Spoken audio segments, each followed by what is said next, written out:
8:37 da tarde, seguimos en directo aquí no Hora Galega repasando toda a actualidade. Falamos dos incendios, por suposto que sí.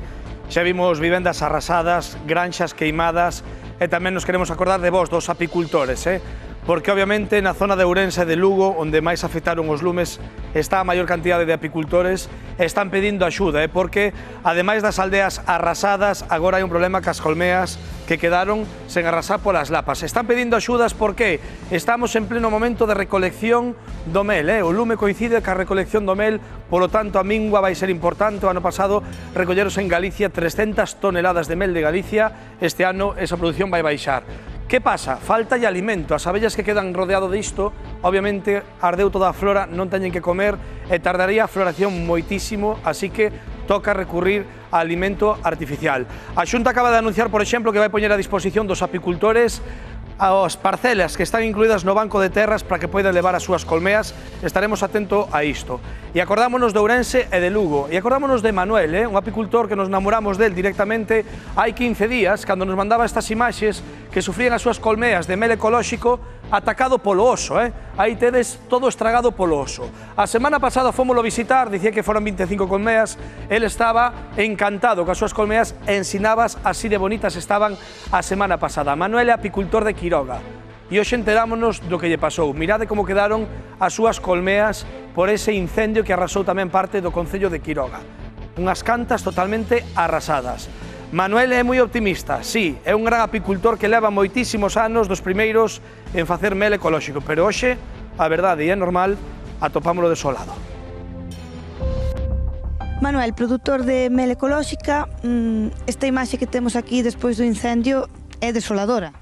Home, xa, ves como é, aquí quedou pouco a cousa, quedaron aquí un par delas, o mel xa o quitaramos, pero a cámara, o mel que tiñan na cámara de cría, pois é o que están comendo as avilliñas agora o que queda por aí. Están que vamos, xa nin picarían agora. Non, que non pican, non, bueno, non sei se é do calor, se é do fumo, se de que é, están como un pouco anestesiadas, digamos.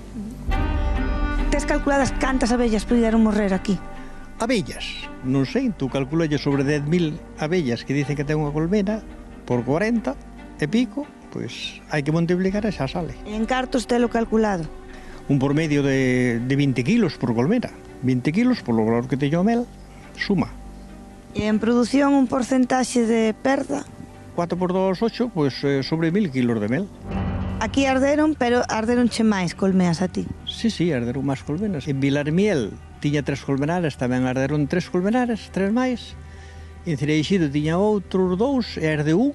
E Vilar Mondelo tamén tiña outro e tamén mardeu. Que eso en kilos de mel sería? A 20 kilos, 400 colmenas, 4 por 2, 8, pois 8.000 kilos.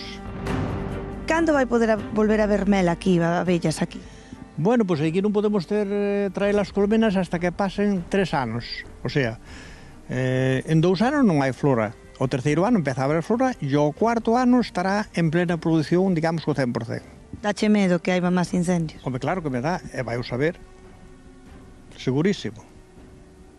Isto non queda así. Manuel, este é outro dos sitios onde se che queimaron abellas? Sí, hai que queimaronse menos. Aquí, por exemplo, pois debo haber uns 8 ou 10. Os apicultores como facedes fronte a isto? Hai seguros? Hai algunha cousa que vos protexa? Bueno, sí, temos un seguro e o seguro pois paga o valor da colmena, máis ou menos, pero ao final, claro, se queima a colmena e non produce po ano que ven, en 3 anos non temos produción, estamos pillados. As que quedan, pois quedan fastidiadas igual, porque non temos onde metelas e hai que non van sobrevivir. O sea que vamos ter unha baixada na produción do mel nos próximos anos. É tanto que vamos ter, e que en Quiroga moito, sí.